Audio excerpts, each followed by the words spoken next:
Shalom Bapak Ibu Saudara sekalian, Shalom. Puji Tuhan, suatu sukacita kalau kita bisa kembali beribadah di tempat ini. Itu suatu anugerah Tuhan yang besar dalam hidup kita. Mari bawa segala korban, pujian, dan persembahan syukur kita di hadapan Tuhan. Hari ini, mari kita siapkan hati kita mau menyembah Dia. Bawalah segala mazmur pujian yang terbaik hanya bagi Yesus.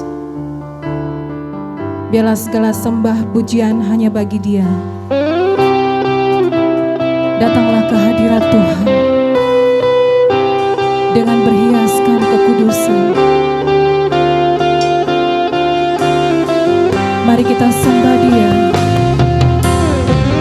Naikkan segala mazmurmu di hadapan Tuhan. Pujilah Tuhan, hai jiwaku, karena begitu besar kasih-Nya dalam hidup kita. Sungguh besar setiamu,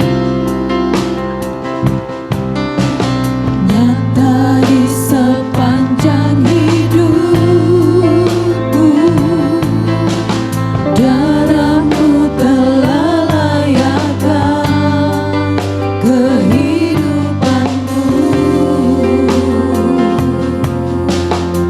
Tiada kata yang bisa lukiskan indahnya Kau Tuhan. Tiada kata yang bisa, yes Jesus, lukiskan indahnya Kau Tuhan. Bagimu segala puji, bagimu segala pujian dan kemuliaan. Mari kita bangkit berdiri, katakan, ku tinggikan Engkau Tuhan, ku tinggikan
dalam hidup kami.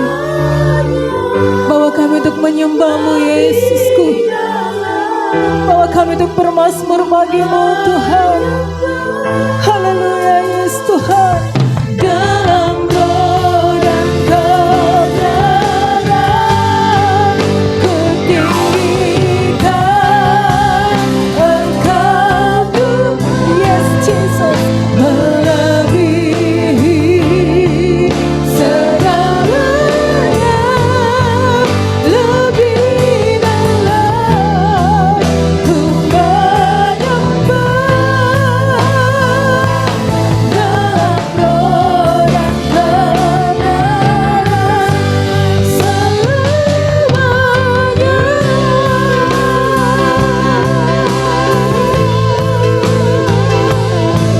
Kami sembah Kau Tuhan, kami sembah Kau, kami sembah Kau.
Bagi-Mulah segala pujian dan kemuliaan. Hanya Engkau yang layak ditinggikan di tempat ini Bapa. Hanya Engkau yang layak diagungkan.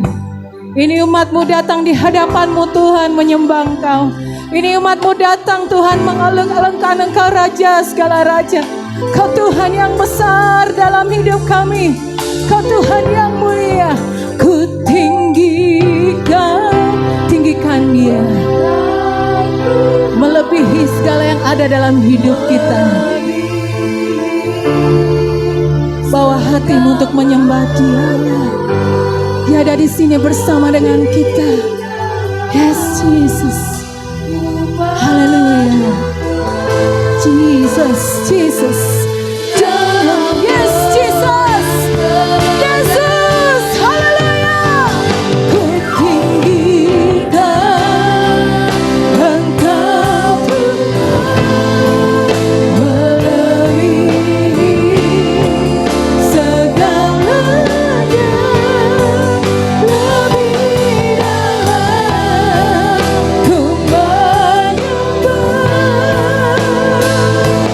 Dalam roh dan kebenaran selamanya.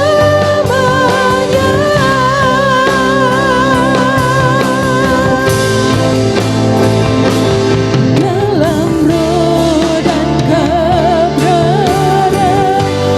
selamanya.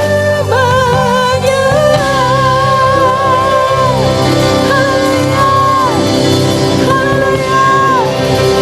Haleluya Tuhan. Haleluya. Kami mau menyanyi hanya bagi Engkau. Haleluya. Amin. Angkatlah suaramu. Pujilah nama Tuhan. Gerakkan tanganmu, kakimu di hadapan Dia.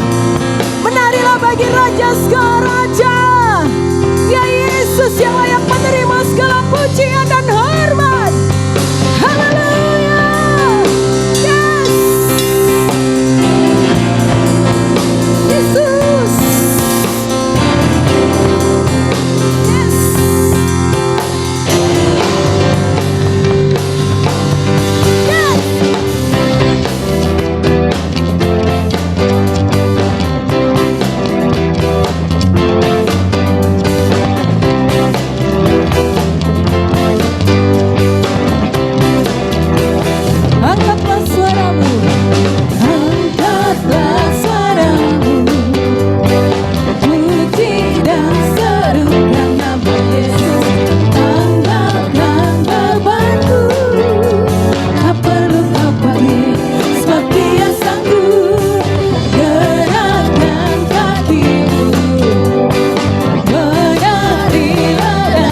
Bersorak-sorai bagi Raja segala raja.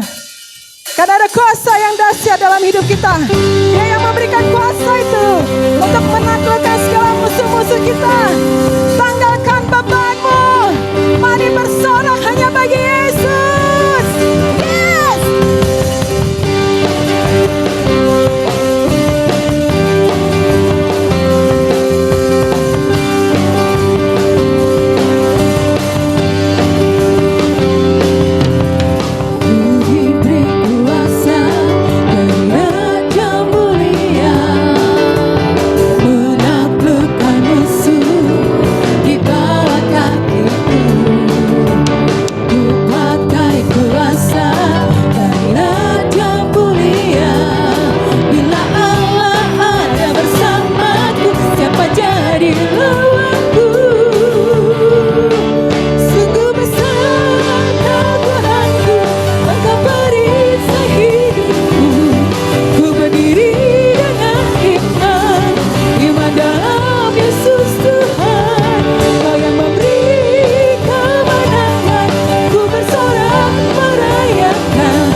Dengan iman di hadapan Tuhan. Sungguh Engkau Allah yang besar. Iman kami hanya di dalam Engkau Yesus. Kau yang akan memberikan kemenangan dalam hidup kami. Terima kasih Yesus. Terpujilah Engkau Raja segala raja. Yes! Sungguh besar Kau Tuhanku. Engkau perisai hidupku. Ku berdiri dengan iman. Iman dalam Yesus Tuhan. Kau yang memberi kemenangan. Ku bersorak merayakan. Terpujilah Engkau Raja segala raja. Terpujilah Engkau Raja segala. Terpujilah. Terpujilah Engkau Raja segala raja. Yes.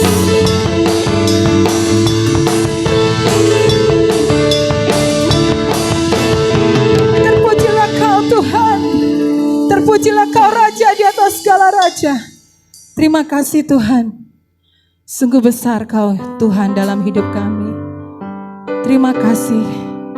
Kami percaya kami akan terus berjalan bersama dengan Engkau. Kami akan menikmati kemenangan demi kemenangan bersama dengan Engkau. Allah Roh Kudus, terus pimpin hidup kami. Bapa, terus berbicaralah di dalam hidup kami Tuhan. Kami siap. Kami siap Tuhan. Terima kasih Yesus.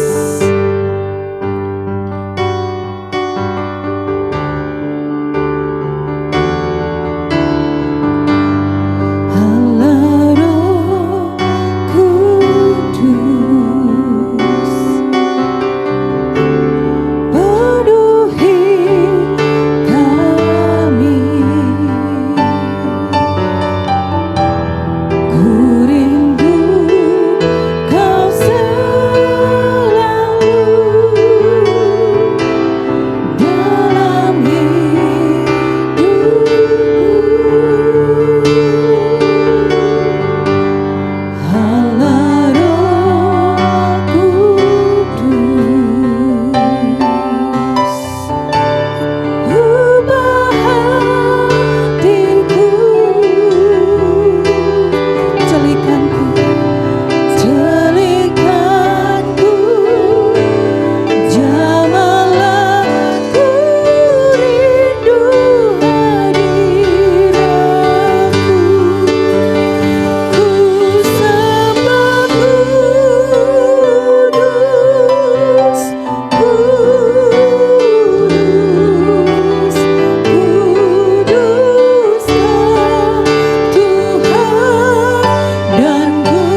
sanjung Kau mulia, mulia.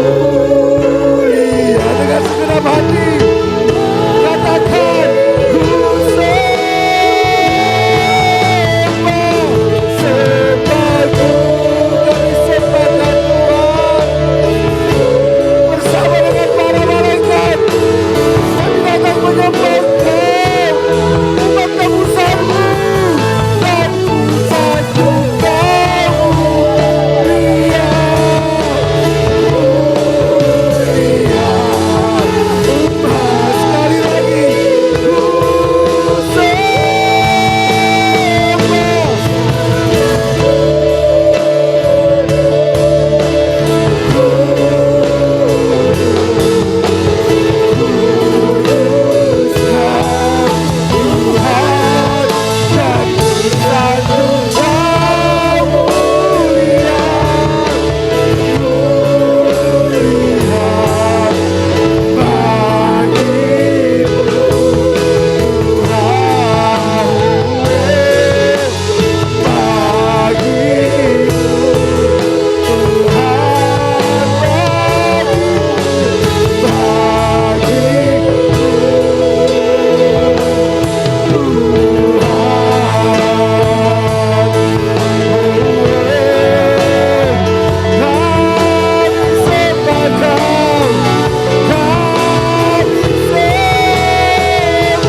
Allah yang kudus, Kau Allah yang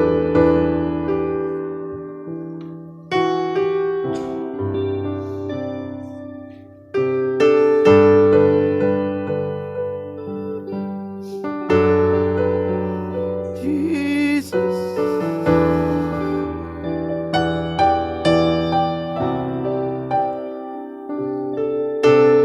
Lebih baik satu hari di pelataran-Mu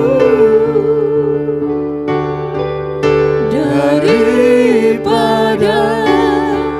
1000 hari di tempat lain.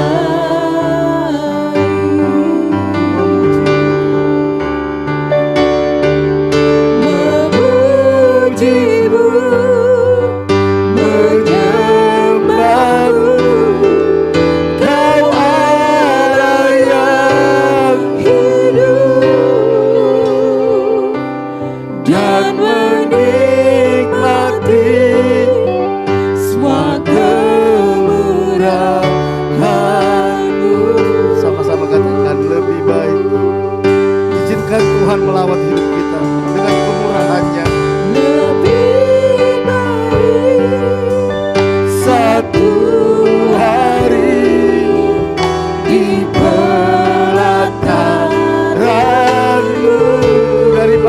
1000 hari di tempat lain. daripada 1000 hari di tempat lain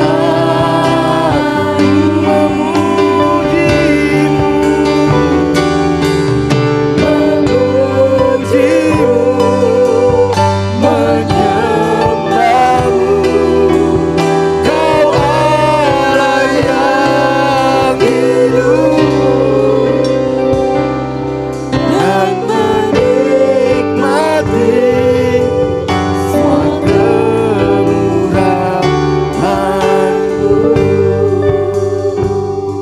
Bahwa kami menikmati hadirat-Mu Tuhan, bahwa kami menikmati segala kemurahan.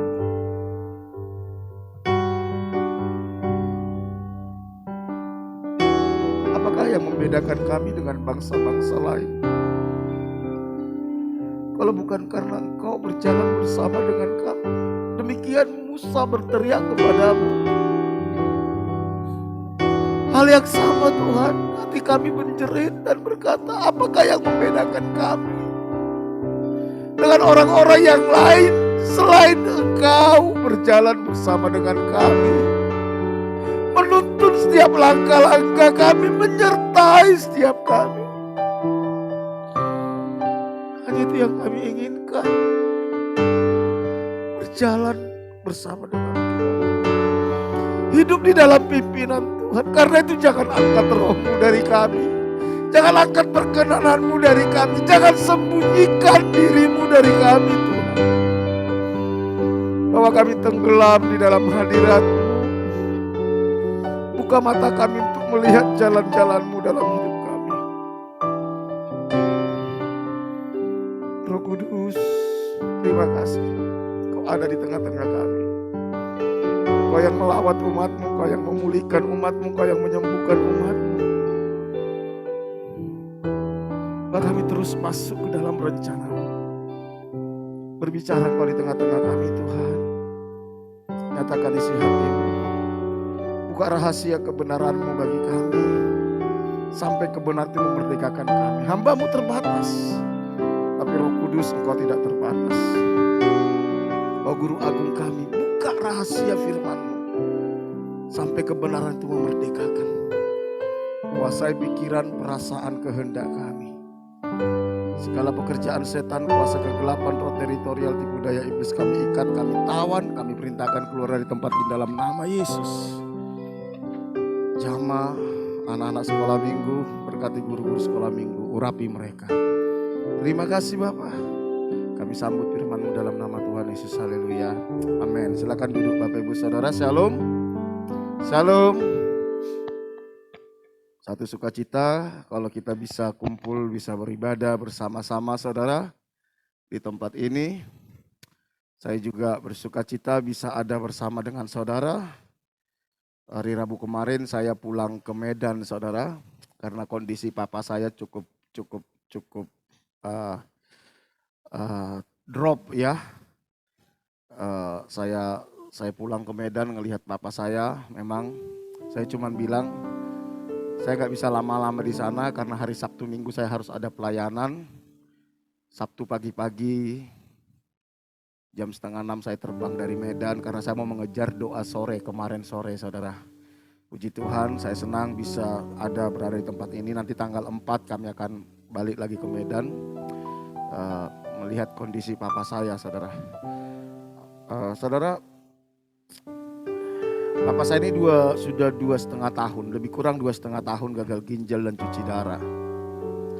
1 bulan terakhir beliau sudah mulai putus asa, mungkin capek dengan cuci darah terus. Sehingga mentalnya drop Saudara. Secara fisik masih kuat, fisiknya kuat tapi mentalnya drop. Dan akhirnya semua pantangannya dia sudah mulai makan Saudara. Makannya los, semangat hidupnya gak ada. Akhirnya drop Saudara. Yang membuat saya sedih itu dia mulai, daya ingatnya mulai berkurang Saudara. Bukan berkurang, drop juga. Sehingga dia gak kenal siapa-siapa Saudara. Bahkan mama saya pun dia nggak kenal, saya pun dia nggak kenal. Sampai saya pulang kemarin, papa saya nggak kenal saya karena kebanyakan racun di dalam darah. Kalau kata dokter itu, racunnya itu sudah terlalu banyak dalam darah sampai menyerang saraf otak, saudara. Dan gelisah terus. Dia hanya bertahan di tempat tidur itu 1 menit, turun lagi jalan-jalan. Tempat tidur 1 menit, turun jalan. Itu hampir 24 jam. Sampai kita heran, ini kekuatannya dari mana? Kekuatannya dari mana? Tapi ya kita terus minta mujizat Tuhan, anugerah Tuhan. Karena itu kalau saudara dan saya masih bisa sehat hari ini, masih ingat istri saudara, masih ingat anak saudara, masih ingat suami saudara, itu anugerah saudara ya. Itu anugerah. Jangan kalau masih Tuhan kasih ingat, jangan pura-pura tidak ingat saudara. Nanti Tuhan buat tidak ingat beneran saudara ya. Itu bahaya saudara ya. Ya. Jadi kita harus bersyukur kalau kita masih punya kesempatan beribadah. Kita bisa bekerja, bisa kumpul dengan keluarga. Saya melihat itu Tuhan bukakan sebuah realita dalam hidup saya bahwa anugerah Tuhan itu besar. Ketika saya di sana, saya tidak minta papa saya panjang umur. Saya cuma bilang, Tuhan, saya mau di ujung hidupnya dia masih dikasih Tuhan kesempatan untuk mengingat Tuhan.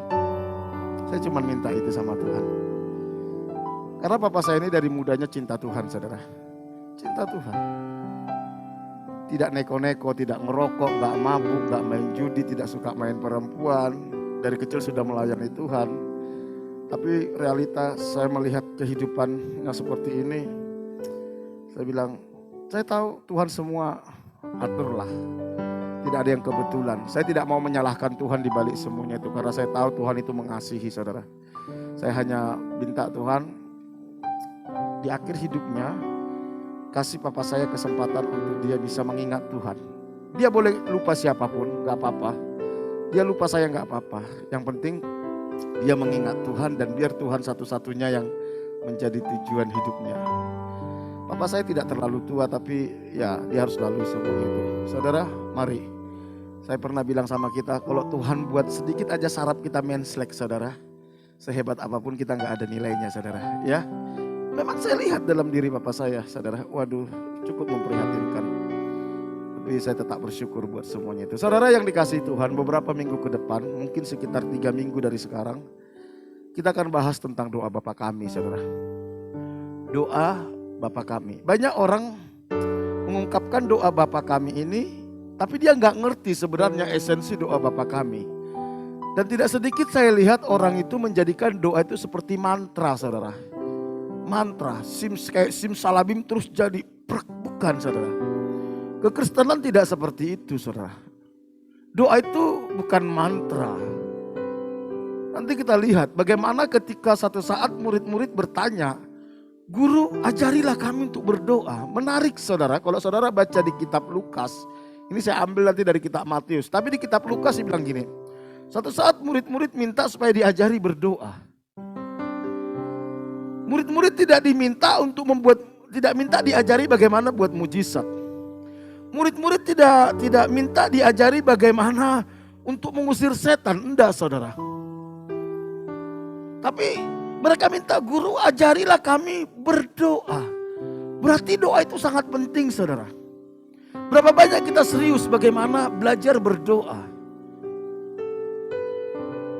Sebenarnya esensi doa itu bukan kata-katanya saudara. Alkitab katakan doa orang benar. Bukan doa yang benar loh ya. Doa orang benar, orangnya benar. Bila dengan yakin didoakan, maka apa saudara? Sangat besar kuasanya. Jadi ketika kita berdoa, yang terpenting bukan kata-kata doanya, tetapi orangnya benar dulu. Kata-kata saudara indah, menawan, puitis, tapi orang yang gak benar ya percuma.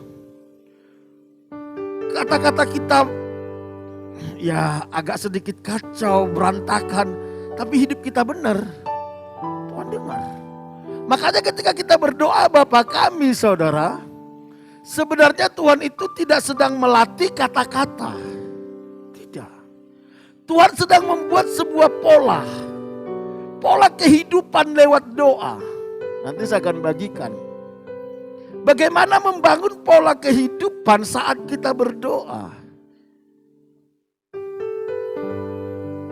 Ketika saya mempelajari tentang doa Bapa Kami ini, saya kagum sama Tuhan.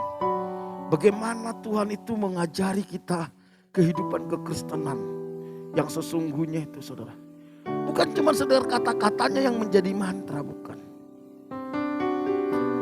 Kita baca Matius 6 ayat 9 sampai 13. Tapi untuk hari ini kita akan baca dulu 2 ayat. Nanti minggu depan kita lanjutkan lagi, saudara. Nanti kalau saudara ingin membaca seluruhnya di rumah silakan. Matius 6 ayat 9 sampai 10.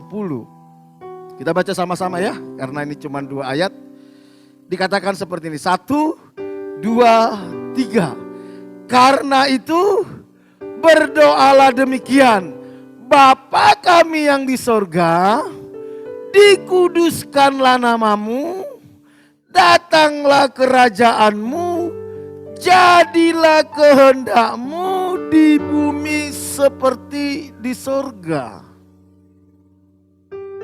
Ketika Tuhan mulai mengajari murid-murid untuk berdoa, dimulai dengan kata ini, Bapa kami yang di sorga. Kata ini kita akan bedah, saudara. Bapa kami yang di sorga. Bagaimana mungkin kita manusia yang berdosa, yang sangat terbatas, yang penuh kelemahan, disuruh memanggil Tuhan itu, Bapa itu, Allah itu sebagai Bapa. Kita diminta memanggil Dia Bapa. Berarti ada target dari Tuhan dalam hidup kita. Ketika kita datang kepada Tuhan, Tuhan mau menjadikan diri kita ini anaknya Dia. Yohanes katakan, setiap orang yang percaya kepada Tuhan diberikan kuasa. Kuasa di situ bukan dunamos, karena kuasa itu ada 2 kata, ada dunamos, ada exousia. Exousia, hak privilege. Ketika kita percaya kepada Yesus, tentu percayanya percaya yang benar, bukan percaya dinalar, bukan percaya secara pengetahuan, tapi percaya pisteo. Tuhan akan bawa kita untuk menjadi anak. Diberikan kuasa untuk menjadi. Ada sebuah proses yang Tuhan mau kerjakan dalam hidup kita.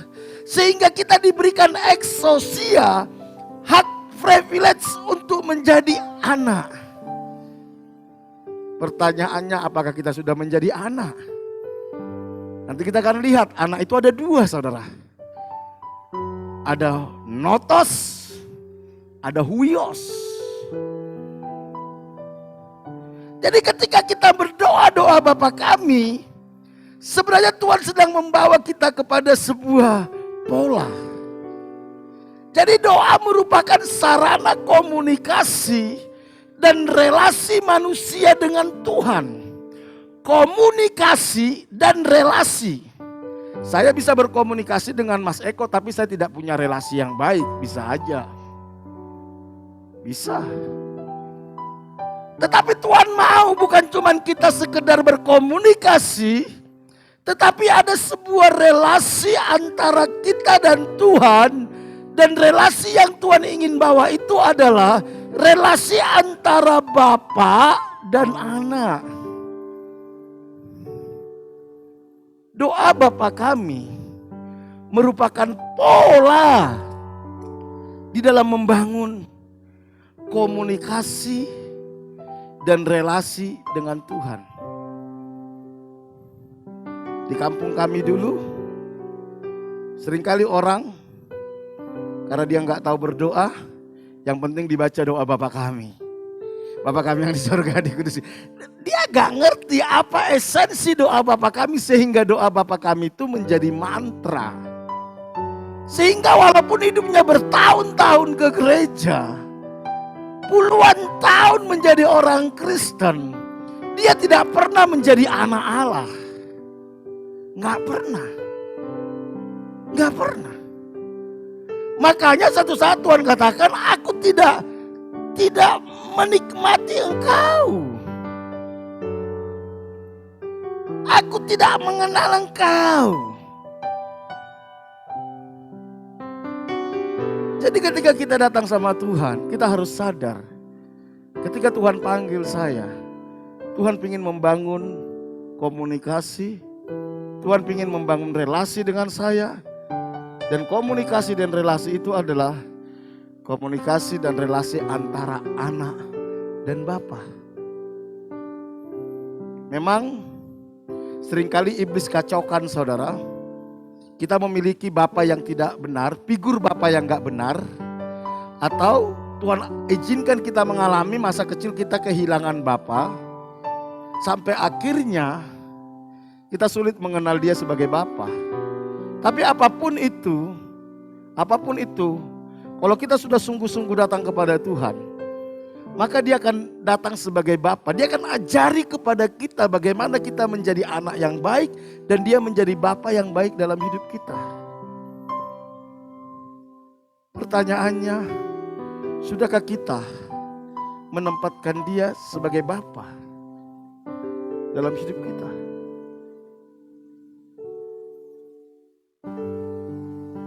Pagi hari ini saya akan bahas dua bagian penting. Yang pertama itu, di dalam doa Bapa kami, kita menyadari bahwa Tuhan itu adalah Bapa kita. Bapa kita. Saya punya Bapa yang sangat mengasihi saya, saudara. Mungkin hampir seluruh hidupnya dihabiskan hanya untuk memikirkan anak-anaknya. Dia kerja keras banting tulang supaya bisa melihat anak-anaknya nanti memiliki masa depan. Itu naluri seorang bapa. Seorang bapa yang baik, dia ingin memberikan yang terbaik bagi anaknya. Kita di sini ada berapa bapak-bapak saudara? Kita rela kerja keras dari pagi sampai malam. Kadang kalau ada makanan yang enak kita rela untuk tidak memakan, kita kasih untuk anak kita. Betul saudara ya? Itu naluri seorang bapa. Saudara tahu?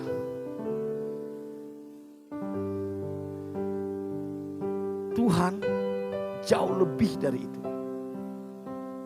Jauh lebih daripada bapa kita yang di rumah. Bapa kita punya banyak kelemahan. Punya ego, punya gengsi. Tetapi bapa kita yang di sorga tidak. Dia sangat mengasihi kita. Dan sebagai bapa, apa yang dia lakukan bagi kita? Yang pertama, dia akan memelihara hidup kita. Percayalah, kalau kita menempatkan dia bapa dan kita anak, dia akan memelihara hidup kita, saudara.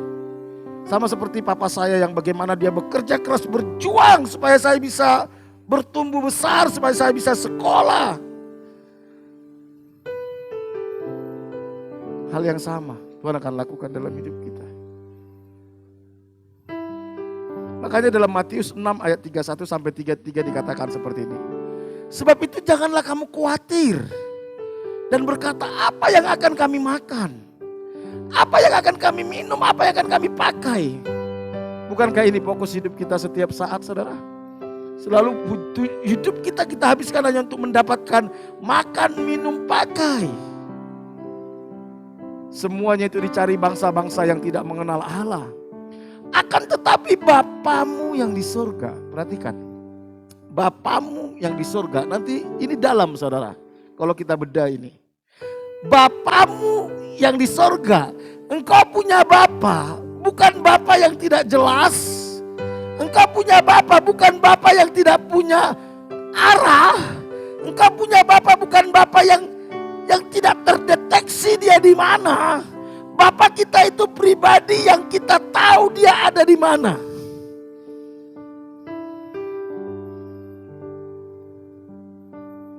Saya beberapa kali menemukan seorang anak Ketika saya tanya, di mana papamu? Saya nggak tahu di mana papa saya.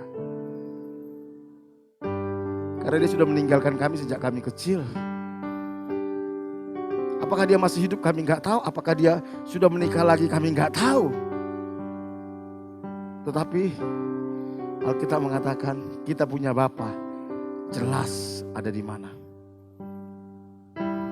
Bapamu yang di sorga. Kalau kita ingin melihat hidup kita dipelihara oleh Tuhan, arahkanlah hati kita kepada kerajaan sorga.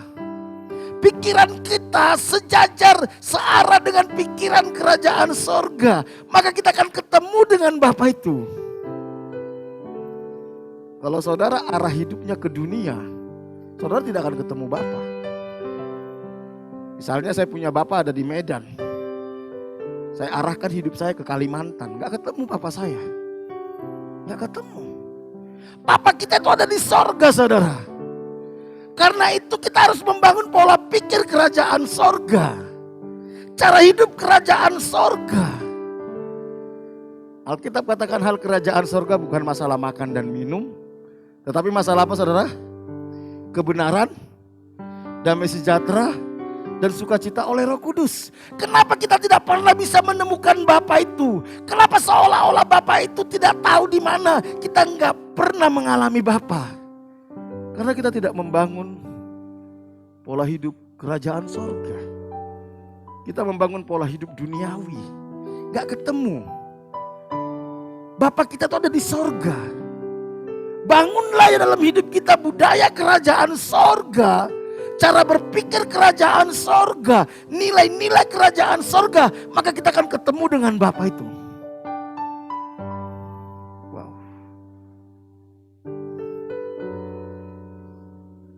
Kalau papa saya orang Kalimantan, orang Dayak, saya bangun pola hidup Batak, bahasa Batak, cara berpikir orang Batak. Ketemu gak, saudara? Nggak ketemu. Saya harus menyesuaikan. Oh, papa saya ini orang Kalimantan, orang Dayak, budayanya Dayak. Ya saya harus pelajari. Oh, papa saya ini supaya bisa nyambung, saya harus pelajari cara berpikir orang Dayak, budaya Dayak, bahasa Dayak, saudara. Bapak kita itu kerajaan sorga. Warga kerajaan sorga. Bangun pola pikir bahasa kerajaan sorga, bukan bahasa dunia. Wah, luar biasa, saudara. Makanya ketika di dalam doa Bapa kami, Bapa kami yang di sorga. Tuhan bukakan gini. Bapamu itu di sorga lah. Budayanya, budaya kerajaan sorga. Cara berpikirnya, cara berpikir kerajaan sorga. Bahasanya, bahasa kerajaan sorga. Kamu datang kepada dia dengan bahasa dunia, dengan pola pikir dunia, dengan cara pandang dunia. Gak ketemu. Gak ketemu, saudara. Makanya kita jarang mengalami Tuhan. Kita jarang mengalami Tuhan. Semua itu dicari bangsa-bangsa yang tidak mengenal Allah. Tetapi Bapamu yang di sorga tahu kalau kamu memerlukan semua itu. Makanya di ayat 33 dikatakan, tetapi carilah apa? Dahulu kerajaan Allah. Dan kebenarannya semua akan ditambahkan. Di dalam kitab Roma katakan hal kerajaan sorga bukan masalah makan dan minum, tetapi berbicara tentang kebenaran, damai sejahtera, dan sukacita oleh Roh Kudus. Kalau saudara ingin ketemu dengan Bapa itu, kita harus fokus mencari kebenaran. Hidup dalam kebenaran, tunduk kepada kebenaran, taat kepada kebenaran, mencintai kebenaran. Hidup di dalam damai sejahtera. Jangan izinkan hal-hal yang duniawi merusak damai sejahtera kita. Mencuri damai sejahtera kita. Kelemahan orang lain, uangkah, apakah yang mencuri damai sejahtera kita? Karena begitu kita kehilangan damai sejahtera, kita tidak bisa lagi mendengar suara Roh Kudus. Nggak bisa. Kau izinkan kepahitan menguasai hidupmu, kau tidak bisa lagi mendengar suara Roh Kudus. Kau tidak lagi mengerti bahasa kerajaan sorga. Dan sukacita oleh Roh Kudus Bersukacita bukan karena uang, bersukacita bukan karena jabatan, bersukacita bukan karena engkau dapat segalanya, tapi karena engkau tahu ada Roh Kudus. Ketika saya melihat papa saya tidak mau nangis. Saya bilang, Tuhan, aku bersukacita. Bukan karena papa saya sakit, karena aku punya Bapa di surga. Engkau tahu yang terjadi dalam hidupku. Tidak ada yang kebetulan. Semua dalam kontrol Tuhan. Saya gak mau mengizinkan masalah pergumulan keluarga membuat saya kehilangan damai sejahtera. Sehingga saya panik, saya stres, saya mudah emosi. Kadang kita seperti itu ya. Sehingga kita gak bisa melihat kerajaan surga itu. Kita gak bisa terkoneksi dengan Bapa itu. Gak bisa berkomunikasi dengan Bapa itu. Gak bisa membangun relasi lagi dengan Bapa itu. Jadi kalau dia Bapa kita, percayalah, dia akan memelihara hidupmu. Kita gak tahu apa yang terjadi ke depan. Mungkin akan banyak masalah, kesulitan. Tetapi percayalah, Bapa kita, dia tahu bagaimana caranya memelihara hidup kita. Amin. Yang kedua, kalau dia Bapa, dia akan mendidik dan mendisiplin kita. Saya punya anak. Ketika anak saya selalu main game, saya didik, saudara. Saya disiplin. Karena saya tahu itu akan merusak hidupnya, akan merusak masa depannya. Beberapa anak yang tinggal di rumah kami, akhirnya saya disiplin gak boleh pegang handphone. Daniel dulu sampai 1 tahun gak boleh pegang handphone. Saya disiplin. Kalau saudara punya anak tapi saudara gak disiplin, semua bebas demi nanti dia nangis, nanti dia apa. Saudara Bapak yang jahat. Saudara Bapak yang jahat. Ibrani 12 ayat 7-8 dikatakan, jika kamu harus menanggung ganjaran, Allah memperlakukan kamu sebagai anak. Di manakah terdapat anak yang tidak dihajar oleh bapaknya? Dihajar, bukan diajar. Ingat, diajar dengan dihajar beda. Kita hanya sibuk mengajar. Nak, gak boleh kayak gini ya, itu mengajar. Nak, harus kayak gini, itu mengajar. Tetapi kalau sudah dia diajar, nak gak boleh kayak gini, dia tetap gak mau. Hajar. Pakai apa? Rotan. Kalau engkau gak menghajar anakmu, engkau jahat terhadap anakmu. Hajar. Setelah diajar gak mau, harus dihajar. Satu saat anak saya banting pintu. Ketika saya tegur, dia banting pintu. Selama ini sudah saya ajari dia bagaimana menghormati orang tua. Karena dia banting pintu, saya harus hajar dia, saya pukul. Gak boleh kurang ajar sama orang tua. Gak boleh. Suatu saat anak saya membentak mamanya, saya hajar. Karena saya gak mau anak saya rusak. Gak mau. Begitu juga dengan Tuhan. Jika kamu harus menanggung ganjaran, Allah memperlakukan kamu seperti anak. Di manakah terdapat anak yang tidak dihajar, bukan cuma diajar, tapi dihajar, dipukul oleh ayahnya. Tapi mukul bukan karena emosi, bukan karena gengsi, tapi karena kita mengasihi. Makanya menghukum pun kita harus cek motivasi kita apa. Kalau engkau karena hanya ingin melampiaskan emosimu, engkau membunuh anakmu, engkau memasukkan spirit yang gak benar kepada anakmu. Cek. Makanya habis dihajar saudara, jangan dimaki lagi. Habis dipukul, dudukkan. Tanya, kamu tahu kenapa papa pukul kamu? Tahu Pi. Kenapa? Karena Joseph nakal. Joseph kurang ajar. Oke, lain kali jangan lagi ya. Iya, peluk dia. I love you. Jangan habis dihajar, kapok kamu. Itu namanya balas dendam sama anak. Itu balas dendam. Itu kamu merusak anakmu. Merusak. Bapak di surga gak kayak gitu. Dia hajar, dia tempeleng kita. Dia peluk kita. Makanya kitab Ayub katakan dia yang menghajar, dia yang melukai, tapi dia juga yang membebat saudara.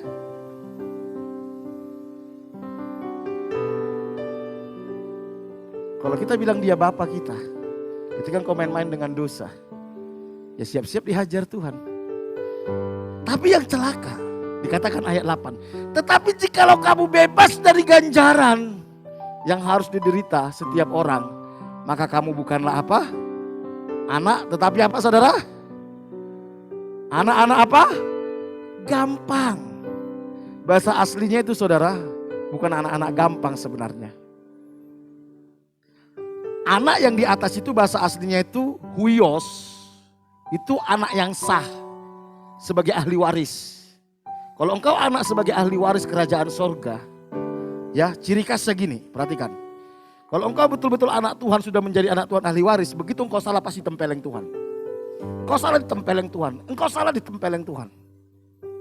Tetapi kalau sampai kita sudah hidup dalam dosa, gak takut Tuhan, tapi hidup kita tenang-tenang saja, engkau anak haram atau anak gampang, notos, engkau tidak menjadi ahli waris kerajaan surga. Makanya saudara, kalau hidup kita, hidup dalam dosa, hidup gak benar, tapi seolah-olah semua berjalan baik-baik dan kita merasa diberkati dan semua nyaman, kau hati-hati. Berarti kita sudah diperlakukan sebagai anak gampang, atau notos, atau anak haram. Dan ini tidak pernah mendapat ahli waris kerajaan surga. Jadi selama Tuhan masih menghajar kita, bersyukurlah. Amin. Bersyukur karena kita diperlakukan sebagai anak yang bukan anak gampang. Mungkin kau hari-hari ini merasakan banyak masalah, banyak kesulitan, banyak tantangan, dan kau merasa kau dihajar Tuhan. Itu artinya Tuhan mau menjadikan kita huios, anak pangeran, anak yang layak untuk menjadi pewaris kerajaan Allah. Bagaimana seharusnya sikap kita sebagai anak, saudara? Kita baru membahas Bapa kami loh ini ya. Hebat ya, luar biasa ya doa Bapa kami itu ya. Baru Bapa kami, belum yang di surganya loh. Jadi saudara bisa bayangkan doa Bapa kami ini polanya itu dahsyat saudara. Ketika saya renungkan ini, wow keren. Ketika Tuhan ajari kita doa Bapa kami, waduh keren. Bagaimana seharusnya kita bersikap sebagai anak? Menghormati Tuhan melebihi siapapun. Menghormati. Kalau saya tahu anak saya tidak menghormati orang tua, saya ngamuk saudara. Begitu nadanya sudah kasar membentak orang tua, saya dudukkan. Apa maksudmu? Apa maksudmu? Kapan kau diajari tidak menghormati orang tua? Mungkin kau berkata, orang tua aku gak layak dihormati kak. Apapun kondisi orang tuamu, mereka layak dihormati. Mungkin orang tuamu tidak seperti orang tua yang lain, tetap hormati. Begitu juga dengan Tuhan. Kalau kita bilang kita ini anak Tuhan, kita harus menghormati dia lebih dari siapapun. 1 Petrus 1 ayat 17 dikatakan, dan jika kamu menyebutnya Bapa, yaitu dia yang tanpa memandang muka menghakimi semua orang menurut perbuatannya, maka hendaklah kamu hidup dalam apa? Ketakutan selama kamu menumpang di bumi. Ada kegentaran kepada Tuhan, gak mau melukai hati Tuhan, gak mau mengecewakan Tuhan. Kalau engkau sebut dia Bapa, di mana dia tidak memandang muka, gak peduli engkau mau kaya, engkau mau miskin, engkau sebut ngaku-ngakunya anak, dia gak peduli. Yang dia lihat apakah perbuatanmu itu mencerminkan anak Bapa, apakah perbuatanmu itu mencerminkan anak kerajaan surga. Dan itulah nanti yang akan menghakimi kita. Dia tidak pandang muka. Karena itu mari kita memiliki hati yang takut, hormat, gentar kepada dia. Kalau engkau masih nyaman melakukan dosa, itu artinya engkau tidak gentar kepada Tuhan. Kalau Roh Kudus sudah ingatkan dalam hatimu bahwa itu dosa, nggak benar, tapi engkau tetap ngotot melakukannya, itu artinya engkau tidak memiliki kegentaran akan Tuhan. Dan suatu saat ketika kita berhadapan dengan Dia, ketika bilang, Bapa ini anakmu, maka Dia katakan, siapa ya? Aku tidak kenal kamu. Enyah engkau dari hadapanku, hai engkau pembuat kejahatan. Mari coba kita cek, sudahkah kita memiliki kegentaran akan Tuhan? Rasa hormat kepada Tuhan. Dan kalau kita bilang saya hormat sama Tuhan, apa buktinya? Apa buktinya? Kita menjaga perasaannya. Apakah yang saya pikirkan ini menyakiti perasaan Tuhan? Apakah yang saya katakan ini menyakiti perasaan Tuhan? Apakah yang saya lakukan ini menyakiti perasaan Tuhan? Apakah yang saya lakukan ini menyakiti perasaannya Tuhan? Itulah bukti kalau kita menghormati Dia. Maleaki. Waduh, ketika saya baca ini saudara, saya siapkan khotbah ini ketika saya kemarin di bis saudara. Bis pulang dari Surabaya, saya naik pesawat dari Medan sampai Surabaya, saya naik bis saudara. Saya bergumul di dalam bis berdoa, Tuhan ingatkan ini saudara. Tema doa Bapak kami saya sudah dapat waktu hari Senin. Ketika saya bergumul, Tuhan apa yang mau saya menyampaikan minggu depan. Karena istri saya selalu tanya, minggu depan temanya apa? Minggu depan saya bilang saya berdoa dulu. Ketika saya berdoa Tuhan bilang, sampaikan doa Bapak kami. Saya pikir satu sesi cukuplah saya bilang. Ketika saya renungkan doa Bapa kami, Tuhan bukakan banyak hal. Definisi tentang doa Bapa kami, definisi tentang yang di sorga, dikuduskanlah namamu, datanglah kerajaanmu. Waduh itu ketika Tuhan bukakan saudara. Wah, makanya jangan lewatkan saudara. Jangan lewatkan, saudara akan rugi. Saya berharap cukup tiga sesi saya bagikan ini. Soalnya kalau mau lebih detail saudara, ini bisa sampai 10 sesi saudara. Tapi saya bilang gak mudah saudara menjelaskan ini. Coba perhatikan ini. Kalau kita anak kita harus menghormati Dia. Maleaki 1 ayat 6 dikatakan seperti ini. Saudara perhatikan slide saudara. Perhatikan ini baik-baik. Perhatikan baik-baik. Mungkin saudara gak pernah memperhatikan ini. Saudara gak pernah serius membaca ini. Tapi ketika saya baca ini saya kaget saudara. Sampai Tuhan bertanya gini. Seorang anak menghormati bapaknya dan seorang hamba menghormati tuannya. Jika aku ini bapa, kata Tuhan. Kamu manggil aku bapa?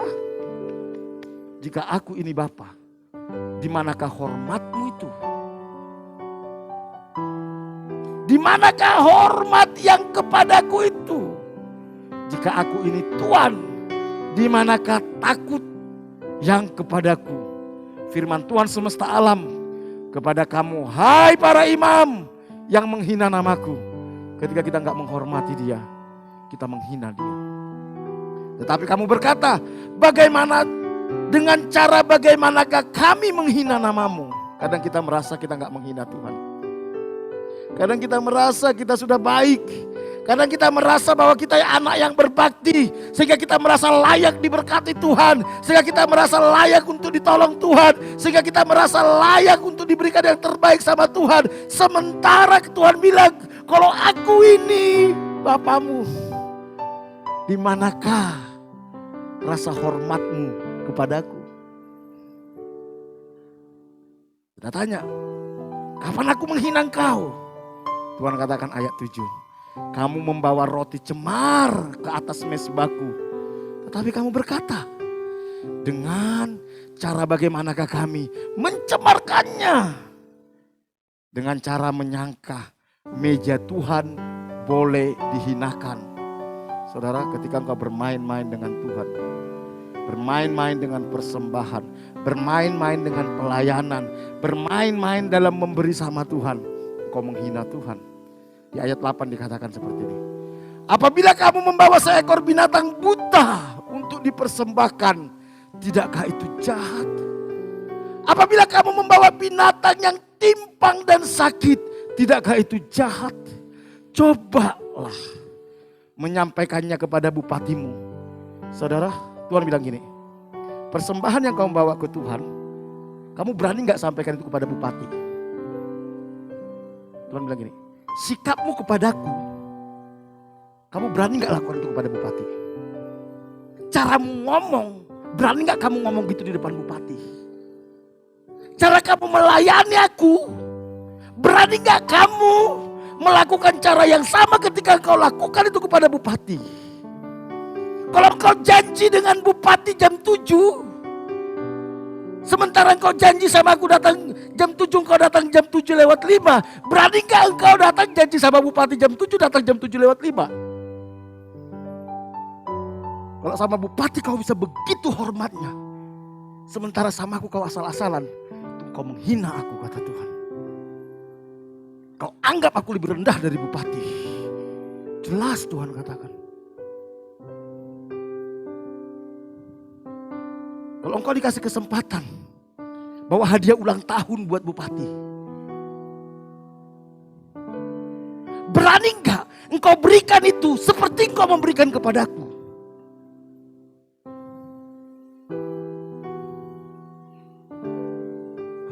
Tuhan ampuni kami.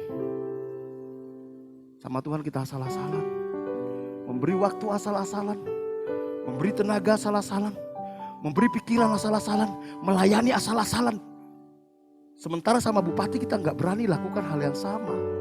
Berarti kita lebih menghormati bupati daripada Tuhan. Dan kita merasa kita tidak menghina Tuhan.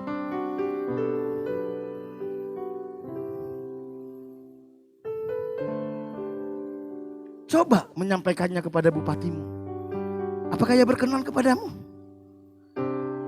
Apalagi menyambut engkau dengan baik. Firman Tuhan semesta alam. Bapak Ibu, mari kita belajar sebagai anak yang menghormati Tuhan kita. Kalau engkau mampu memberikan yang terbaik kepada orang lain, melebihi kepada Tuhan, itu artinya engkau menghina Tuhan. Kalau engkau bisa memberikan waktumu banyak untuk orang lain sama Tuhan gak bisa, engkau menghina Tuhan. Kalau engkau bisa memberikan tenagamu lebih banyak kepada orang lain daripada kepada Tuhan, engkau menghina Tuhan. Kalau engkau bisa memberikan hartamu lebih banyak kepada orang lain melebihi kepada Tuhan, engkau menghina Tuhan. Kalau engkau bisa memberikan talentamu kepada orang lain lebih banyak daripada kepada Tuhan, engkau menghina Tuhan. Ketika saya renungkan ini, hati saya hancur, Tuhan. Contoh sederhana aja lah. Kalau saya nolong orang lain, saya kadang ngasihnya mikir, saudara, ini sudah yang terbaik gak saya kasih ya. Tapi sama Tuhan, kalau bisa yang paling kecil. Tapi kita berharap dapat dari Tuhan yang paling besar. Engkau menghina Tuhan. Engkau menghina Tuhan. Benarkah dia Bapa kita? Benarkah dia Bapa kita? Itu Tuhan sampaikan kepada Maleaki.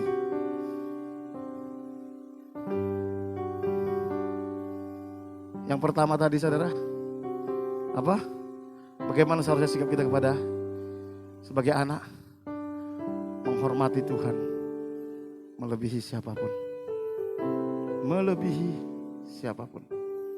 Yang kedua, merelakan diri kita dipimpin oleh Roh Allah.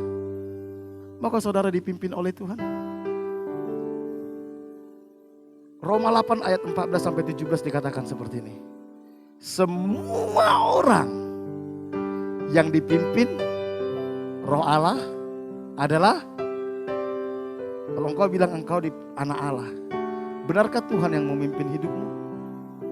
Memimpin setiap perkataanmu, memimpin setiap respon-responmu, memimpin setiap keputusan-keputusanmu, memimpin setiap tindakan-tindakanmu. Kalau engkau bilang kita anak Allah,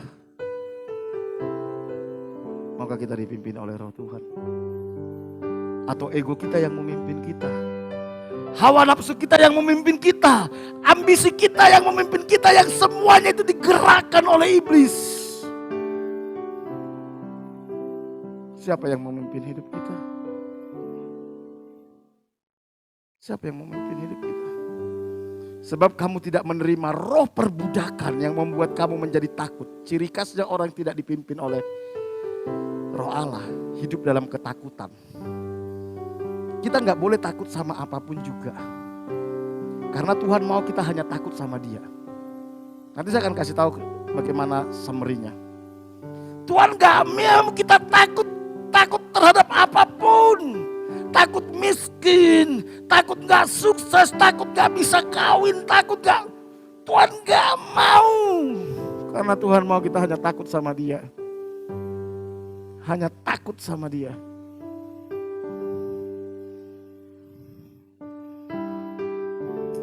Luar biasa firman Tuhan ini, saudara. Ketika saya renungkan ini, Tuhan, terima kasih Tuhan bukakan ini. Sebab kamu tidak menerima roh perbudakan yang membuat kamu menjadi takut lagi. Tetapi kamu telah menerima roh yang menjadikan kamu apa, saudara? Anak Allah. Dan oleh roh itu kita berseru apa? Ya Bapa, ya Aba, ya Bapa. Roh itu yang membuat kita bisa berani berkata ya Aba, ya Bapa. Tadi waktu kita beribadah, di bawah saya bilang, Bapak, aku anakmu, datang Bapak. Aku datang anakmu. I come to worship you Lord Jesus. You are my God, you are my Father. Saya menikmati Tuhan. Sudahkah kau menikmati Tuhan? Ketika kita menikmati Dia sebagai Bapa, kau tidak perlu takut apapun juga. Karena kau tahu ada Bapamu, pencipta langit dan bumi, laut dan segala isinya, yang mengendalikan sejarah dunia ini, yang berjalan bersama dengan kita. Amin. Kemarin ketika saya pulang, saya bilang sama mama saya sama papa saya tidak mau nangis, saya bilang. Mama saya nangis ketika saya mau pulang, saudara. Saya nggak mau nangis, saya bilang. Karena saya tahu, Tuhan tahu yang terbaik bagi kita. Aku percaya sama Tuhan, tidak ada satupun rancangannya yang jahat bagi kita, saya bilang. Saya peluk papa saya bilang, Papa saya pulang, saya bilang. Kau pasti sehat, Pak. Karena saya percaya sama Tuhan. Jangan lebay, saudara. Jangan mengasihani diri. Engkau punya Bapa yang mengasihi engkau. Engkau punya Bapa yang peduli dalam hidupmu. Engkau punya Bapa yang sudah rela mati di atas kayu salib bagimu. Jangan lebay. Jangan mengasihani diri sehingga engkau hidup dalam dosa. Engkau mencurigai Tuhan. Dan itu membuat engkau gak mau taat sama Tuhan. Dia Bapa kita yang mengasihi kita, saudara. Dia bilang rohnya itu membuat kita bisa memanggil Dia ya Aba, ya Bapa. Sudahkah kau menikmati memanggil Dia Bapa? Karena Roh Kudus itu yang ada dalam diri kita. Karena kau dipimpin oleh Roh Allah. Ayat 16 dikatakan, roh itu bersaksi bersama-sama dengan roh kita. Saudara tahu, roh kita dan Roh Kudus itu ngomong kepada Bapa di sorga. Betul loh, ini anakmu loh, ini Bapa. Bahwa kita adalah anak-anak Allah. Kalau engkau mengakui engkau anak Bapa, itu sih baik. Pertanyaannya, apakah roh Allah dan rohmu mengakui bahwa engkau anak Allah? Waktu Yesus keluar dari kolam baptis, Alkitab katakan, roh bersaksi, inilah anak yang kukasihi, kepada nyala aku berkenan. Apakah Bapa mengakui bahwa kita anaknya? Jangan-jangan kita kepedean, saudara. Satu saat ada seorang anak, dia lihat seorang bapak-bapak, dia kejar, papa katanya, dia peluk. Begitu bapak-bapak itu berbalik, ternyata bukan bapaknya, saudara. Dia ketakutan, dia lari. Engkau mengaku-ngaku dia Bapa. Satu saat ketika engkau datang sama dia, engkau kaget. Dia tidak seperti Bapa yang kau sangka. Sehingga kau takut ketemu dia. Dan jika kita adalah anak, maka kita juga akan menjadi ahli waris. Maksudnya orang-orang yang berhak menerima janji-janji Allah. Yang akan menerima bersama-sama dengan Kristus. Yaitu jika kita menderita bersama-sama dengan Dia. Supaya kita juga dipermuliakan bersama-sama. Sudahkah saudara mau menderita bersama-sama dengan Tuhan? Kalau engkau tidak mau menderita bersama-sama dengan Tuhan, engkau masih hitung-hitungan sama Tuhan. Hitung-hitungan waktu, hitung-hitungan tenaga, hitung-hitungan perasaan, hitung-hitungan uang. Engkau gak layak jadi anak. Gak layak. Maaf, apa yang saya sampaikan ini cukup keras. Tapi sebagai Bapa rohani kalian, saya harus menghajar kalian, saya harus mendidik kalian. Supaya satu saat nanti kalian gak berkata, Kak Fri jahat, gak sampaikan kebenaran. Saya tahu kebenaran ini gak mudah diterima. Saya pun ketika mengerti ini saudara, saya bilang Tuhan tolong saya, tolong saya. Saya tahu ini gak mudah Tuhan. Harus dirobek jiwa ini, dimatikan keangkuhan ini. Ditundukkan logika ini kepada Kristus. Sehingga kita bisa berkata apapun yang terjadi, Engkau tetap baik. Engkau tetap baik. Yang pertama tadi saudara, poin pertama sudah kita bahas. Yaitu bahwa di dalam doa Bapa kami, kita menyadari bahwa Tuhan adalah Bapa kita. Bapa kita. Mari kita jadi anak yang baik saudara. Poin yang kedua saudara, ini yang terakhir yang saya bawa hari ini. Bapa kita, kerajaannya ada di sorga, bukan di bumi. Saya sudah singgung tadi di awal ini. Karena itu berdoalah Bapa kami yang di sorga. Kalau kita anaknya Dia, fokus kita sebagai anak Tuhan tidak boleh perkara-perkara duniawi, tetapi perkara-perkara kerajaan sorga, yaitu kebenaran, damai sejahtera, dan sukacita oleh Roh Kudus. Banyak orang Kristen menyebut dia anak kerajaan Bapa di sorga, tetapi fokus hidupnya perkara duniawi, keinginan daging, keinginan mata, keangkuhan hidup. Kau tidak akan pernah ketemu dengan Bapa itu. Karena semuanya itu dari dunia, Alkitab katakan, bukan dari surga.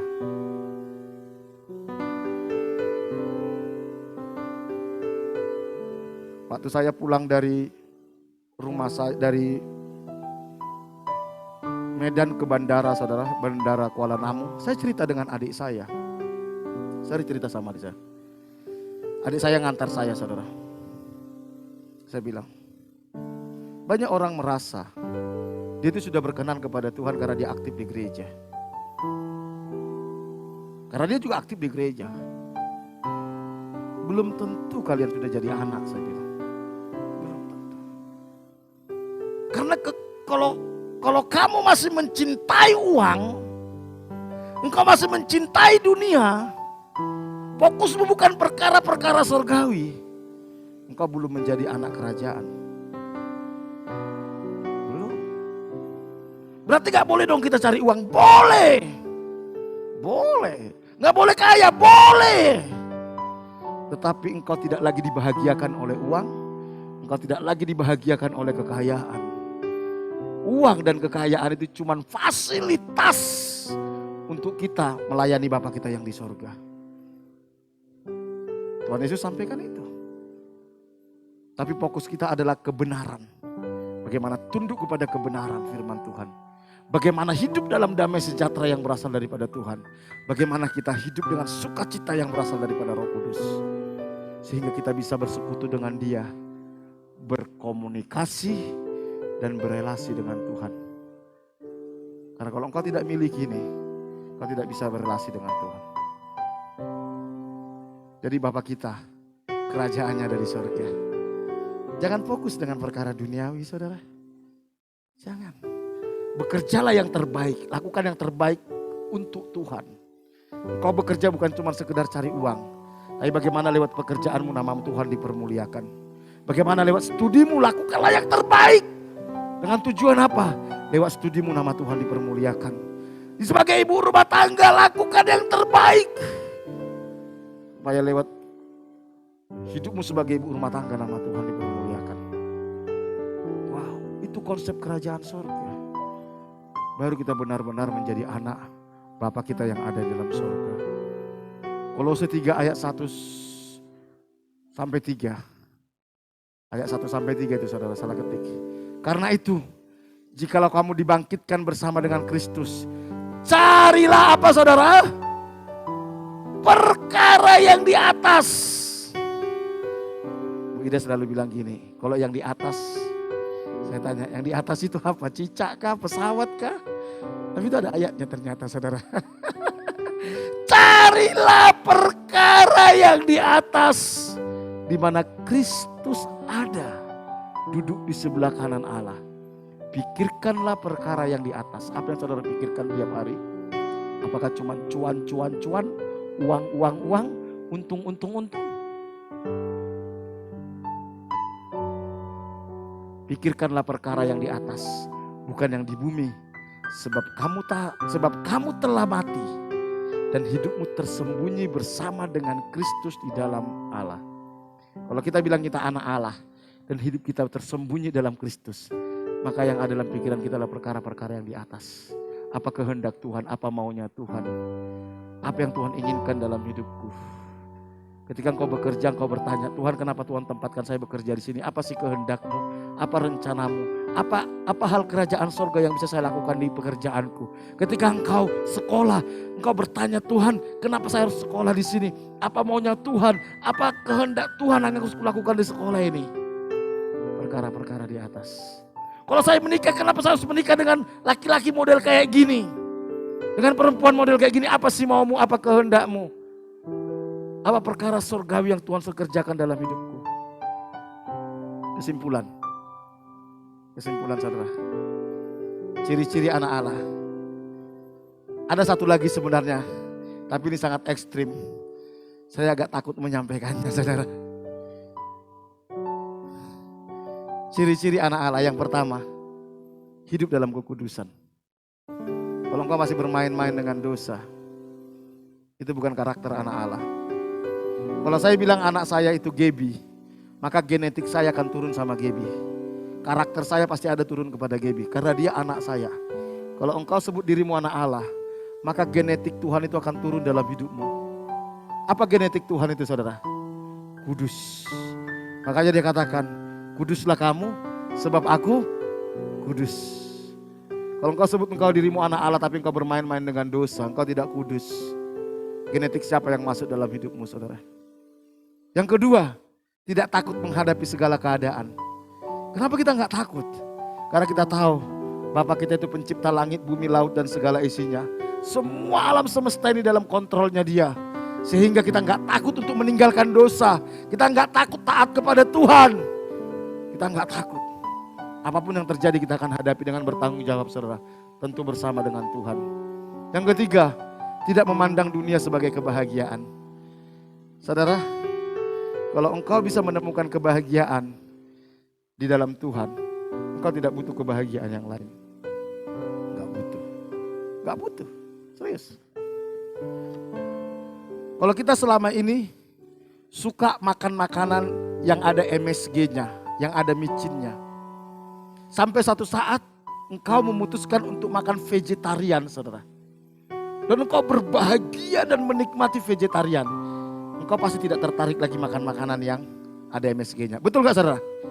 Kenapa engkau tertarik makan makanan yang ada MSG-nya, yang ada micinnya? Karena engkau belum menikmati bagaimana nikmatnya, bahagianya makan makanan yang vegetarian. Betul? Sama dengan Tuhan. Kenapa engkau butuh hiburan? Kenapa engkau butuh refreshing? Kenapa engkau butuh macam-macam yang pengakuan, penghormatan? Kenapa engkau butuh itu? Karena engkau belum bahagia bersama dengan Tuhan. Ketika kita sudah berbahagia dengan Tuhan. Kalau suami sudah berbahagia dengan istri saudara, dia gak butuh selingkuhan. Dia gak butuh pelakor. Betul gak saudara? Betul? Kenapa dia butuh selingkuhan?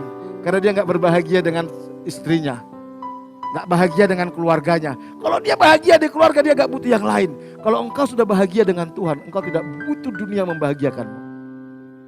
Kenapa kita butuh dunia membahagiakan? Karena kita belum bahagia bersama dengan Tuhan.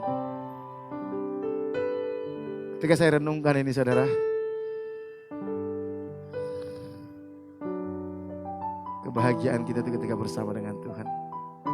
Makanya pemazmur mengatakan gini, lebih baik satu hari di pelataran-Mu daripada 1000 hari di tempat lain. Saya kadang sedih, orang meninggalkan gereja, meninggalkan ibadah hanya karena cari hiburan di luar. Engkau menghina Tuhan. Engkau menuduh dunia ini lebih sanggup membahagiakanmu daripada hadirat Tuhan. Engkau menghina Tuhan. Suatu saat engkau akan berhadapan dengan pribadi yang kau hina itu. Dan engkau akan gemetar, saudara. Engkau akan gemetar.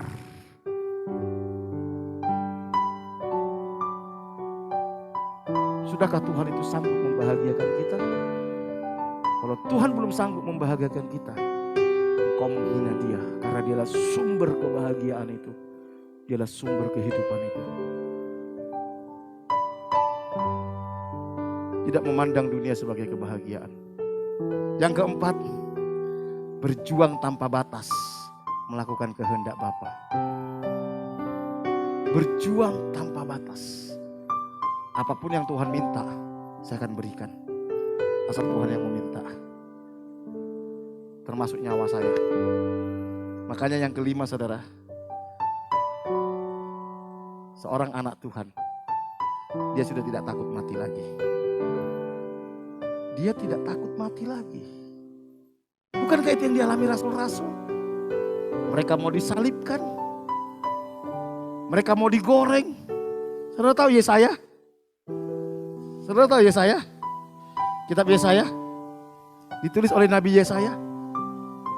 Begitu kerasnya dia menegur orang Israel, saudara. Saudara tahu matinya diapain, saudara?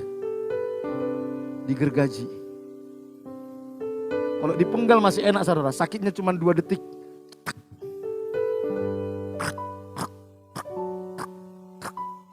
Sampai mati. Tapi dia gak takut. Petrus disalibkan, dia gak takut. Engkau takut kehilangan tender, kau rela tinggalkan pelayanan. Takut kehilangan pelanggan, kau rela tinggalkan Tuhan. Gak ke gereja. Betapa hinanya Tuhan di matamu, betapa rendahnya Tuhan di matamu.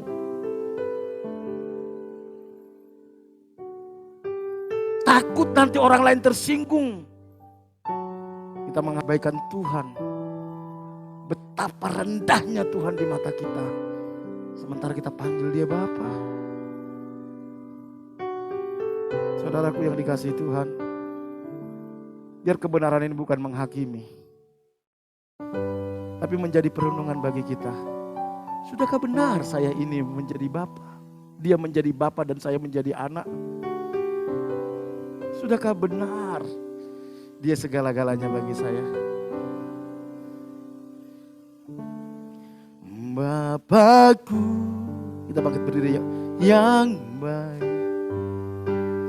sangat ku cinta,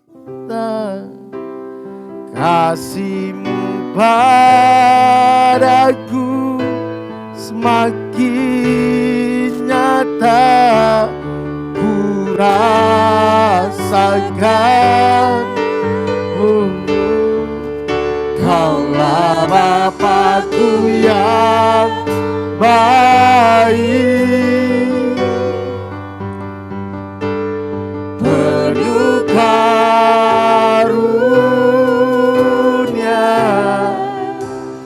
ku bersyukur selalu kepadamu, Bapa, Bapakku. Bapakku yang baik. You are my God. You are my Father. Kasih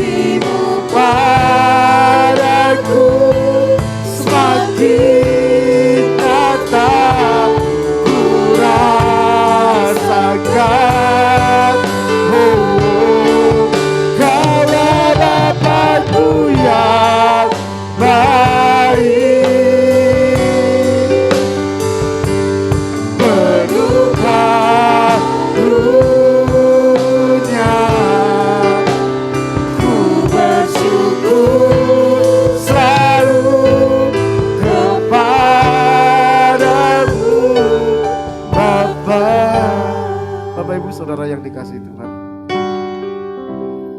Mungkin selama ini kita merasa bahwa kita anak Tuhan.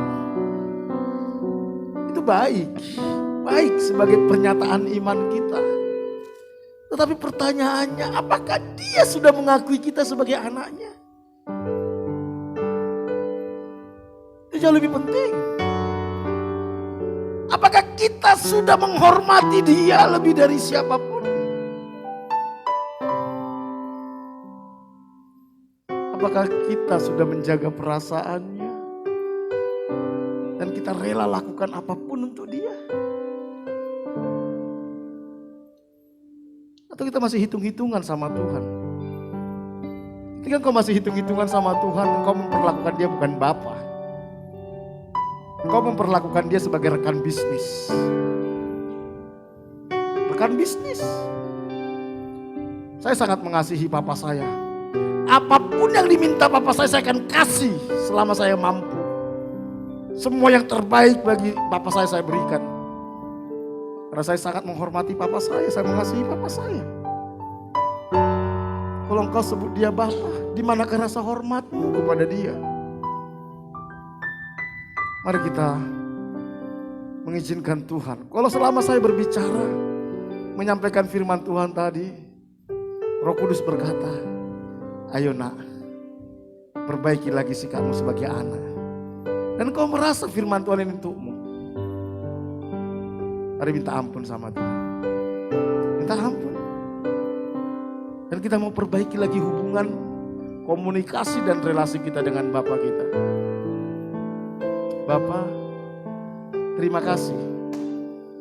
Engkau mati di atas kayu salib supaya kami dilayakkan menjadi anak-anak Bapa. Terima kasih Tuhan. Ini kami anak-anak-Mu Tuhan. Anak-anak yang kau tebus, yang kau beli dengan nyawa-Mu. Ampuni kami kalau selama ini kami kurang ajar. Ampuni kami. Kami gak menghormati Engkau. Bahkan kami memperlakukan Engkau lebih hina dari orang lain. Ampuni kami. Pulihkan kami Tuhan. Pulihkan kami. Pulihkan umat-Mu. Materaikan firman-Mu ini. Materaikan. Terima kasih, kami bersyukur buat kebenaran-Mu. Hatiku rindu melihat kemuliaan-Mu. Hatiku rindu melihat curahan kuasa-Mu. Di kota tercinta, kotaku Tuhanku. Ku berdoa tulung aku, penuh kemuliaan-Mu, tulung aku. Bagi kemuliaan-Mu, Ya Allahku, Allahku. nyatakan kemuliaan-Mu. Ya Allahku, nyatakan curahan kuasa-Mu. Di kota tercinta, kotaku Tuhanku. Ku berdoa tulung aku,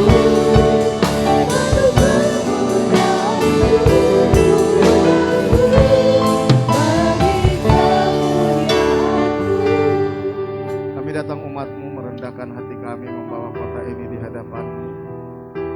Tuhan yang sudah menempatkan kami di kota ini. Karena itu kami mohon belas kasihan Tuhan atas kota ini. Pulihkan kota ini, berkati kota ini Tuhan. Lawat kota ini, biar ada kebangunan rohani terjadi di kota ini. Revival terjadi. Celikan mata rohani penduduk kota ini supaya mereka bisa melihat keajaiban kasih karunia-Mu yang Kau sediakan di dalam Kristus Yesus, dan mereka menerima Kau sebagai Tuhan dan Juru Selamat pribadi. Pertemukan kami dengan jiwa-jiwa yang siap untuk dituai di kota ini. Tuhan, kami minta penuai-penuai. Firman-Mu katakan ladang sudah menguning, tetapi pekerja sedikit.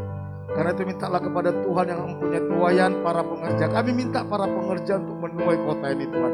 Orang-orang yang punya hati mengasihi Tuhan dan mengasihi jiwa-jiwa mengasihi kota ini.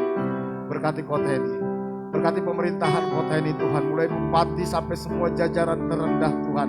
Beri mereka hikmat bijaksana takut akan Tuhan dalam membuat segala kebijakan demi kebijakan.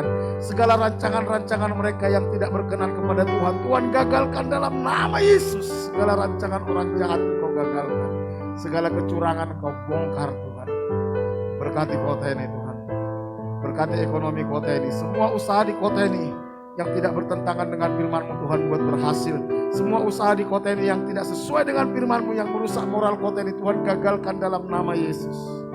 Pulihkan gereja Tuhan, pulihkan umat Tuhan, pulihkan hamba-hamba Tuhan yang ada di kota ini biar kami bisa menjadi berkat. Terima kasih, kami serahkan kota ini ke dalam anugerah Tuhan. Kami bawa hidup kami sepanjang minggu ke depan. Engkau Bapa kami yang mengasihi kami, Engkau menuntun setiap langkah-langkah kami. Engkau mengajari kami Tuhan, berbicara Engkau terus di dalam roh kami. Beri kami hikmat pengertian untuk bisa mengerti kehendak-Mu, taat pada kehendak-Mu. Berkati setiap umat-Mu sepanjang minggu ke depan. Berkati setiap rumah tangga, hubungan suami istri, orang tua dengan anak, sesama saudara. Kasih dan kebenaran memerintah dalam setiap rumah tangga. Pulihkan kesehatan umat-Mu, sekiranya ada jemaat-Mu yang sakit hari-hari ini, Tuhan sembuhkan dalam nama Tuhan Yesus. Berkati usaha pekerjaan umat-Mu, apapun yang mereka kerjakan sepanjang minggu ke depan, Tuhan buat berhasil, Tuhan buat terobosan, Tuhan buat mujizat, Tuhan buka jalan masalahnya, bukakan tingkap-tingkap langit, curahkan berkat-Mu, halaukan belalang pelahap dari umat-Mu Tuhan, cukupi segala kebutuhan umat-Mu, tolong mereka dalam segala masalah mereka. Bahkan Engkau pakai setiap umat-Mu untuk menjadi berkat bagi orang-orang di sekitar kami Tuhan. Lindungi setiap umat-Mu dari segala mara bahaya, kecelakaan, virus-virus, sakit, penyakit dari COVID-19. Berkati anak-anak kami yang sekolah. Beri mereka hikmat bijaksana, kecerdasan. Pakai mereka menjadi alat membawa generasi mereka berbalik kepada Tuhan. Jauhkan mereka dari pengaruh dunia yang jahat, teknologi yang menyimpang Tuhan. Jauhkan mereka dari pergaulan yang salah Tuhan. Berkati setiap anak-anak kami yang sekolah. Terima kasih, kami bersyukur buat hari ini. Berkati Pak Bambang, Bu Bambang pemilik tempat ini beserta semua keluarga besarnya. Kami mohon anugerah perlindungan penyertaan Tuhan. Damai sejahtera Tuhan tinggal dalam hidup mereka. Tuhan lindungi mereka dari mara bahaya, kecelakaan, virus-virus, sakit, penyakit dari COVID-19. Lindungi mereka dari segala keinginan-keinginan yang jahat yang mendukakan hatimu yang tidak berkenan di hadapan Tuhan. Roh Kudus yang menuntun mereka hidup dalam kebenaran demi kebenaran-Mu. Berkati rumah tangga, hubungan suami istri, orang tua dengan anak, sesama saudara. Biar kasih dan kebenaran memerintah dalam rumah tangga mereka. Berkati Tuhan rumah tangga Pak Bambang dan Bu Bambang. Tuhan berkati kesehatan mereka. Berkati Tuhan anak, cucu, menantu Tuhan, semua keluarga besarnya dimanapun berada. Engkau jagai, lindungi Pak. Mereka semua mengasihi Tuhan, menghormati Tuhan, takut dan gentar akan Tuhan, hidup benar di hadapan Tuhan. Tuntun sertai langkah-langkah mereka. Jangan biarkan mereka binasa dalam dosa mereka. Berkati semua perusahaan dan karyawan yang Tuhan percayakan kepada Pak Bambang, Bu Bambang, dimanapun berada sepanjang minggu ini Tuhan berkati. Tuhan buat berhasil, Tuhan buat terobosan, Tuhan buat mujizat, Tuhan buka jalan atas masalahnya, berikan hikmat bijaksana takut akan Tuhan kepada semua karyawannya.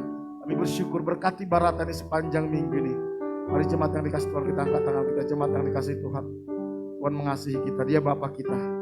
Jangan pernah takut, jangan pernah curigai Tuhan. Percayakan hidup kita kepada Dia. Dia Bapa yang baik, Dia Bapa yang berkuasa, Dia Bapa yang layak untuk dipercaya.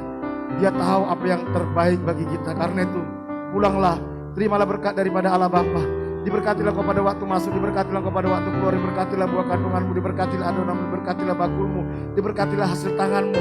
Apapun yang kau kerjakan dengan tanganmu, Tuhan akan buat berhasil.